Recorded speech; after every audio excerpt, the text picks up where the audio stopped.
காலையில் பிரேக்ஃபாஸ்ட்டுக்கு இட்லி தோசைக்கு பதிலாக கண்டிப்பாக ஒரு தடவை இந்த அவலடை ட்ரை பண்ணி பாருங்கள். செய்கிறது ரொம்ப ஈஸி, சாஃப்டாக சூப்பராக இருக்கும். காரச்சட்டியோட சர்வ் பண்ணிங்கன்னா அட்டகாசமாக இருக்கும்.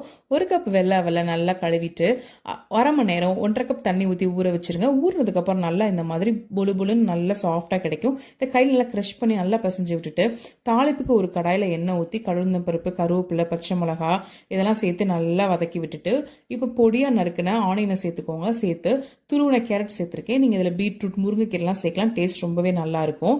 இப்போ இதை சேர்த்து நல்லா வதக்கி விட்டுட்டு இந்த தாளிப்பா அப்படியே ஊற வச்ச அவல் மேலே சேர்த்து 1 கப் இட்லி மாவு நான் சேர்த்துருக்கேன். இட்லி மாவுக்கு பதிலாக நீங்கள் பச்சரிசி மாவு, கொஞ்சம் பேக்கிங் சோடா வேணால் சேர்த்துக்கலாம். இப்போ உப்பு சேர்த்து கொஞ்சோண்டு தண்ணி சேர்த்து நல்லா கெட்டியாக கரைச்சிக்கோங்க. தோசையை ஊற்றுறதுக்கு நல்லா அடை மாதிரி ஊற்றுங்க. ரொம்ப இழுத்து ஊற்றிட்டிங்கன்னா நீங்கள் திருப்பி போடுறதுக்கு ரொம்ப கஷ்டமாக இருக்கும். எண்ணெய் ஊற்றி மூடி போட்டு நல்லா ஒரு சைடு கோல்டன் ப்ரௌன் ஆகிற வரைக்கும் விட்டுட்டு அதுக்கப்புறம் திருப்பி போடுங்க. திருப்பி போடும்போது கொஞ்சம் பொறுமையாக திருப்பி போடுங்க. இது ரொம்பவே சாஃப்டாக இருக்கும், பிஞ்சு போயிடும். டேஸ்ட் ரொம்ப நல்லா இருக்கும். நீங்கள் இதை காலையில் பிரேக்ஃபாஸ்ட்டாக செஞ்சு கொடுத்தீங்கன்னா குழந்தைங்க விரும்பி சாப்பிடுவாங்க. ட்ரை பண்ணி பார்த்துட்டு எப்படி இருந்துச்சுன்னு கண்டிப்பாக சொல்லுங்கள்.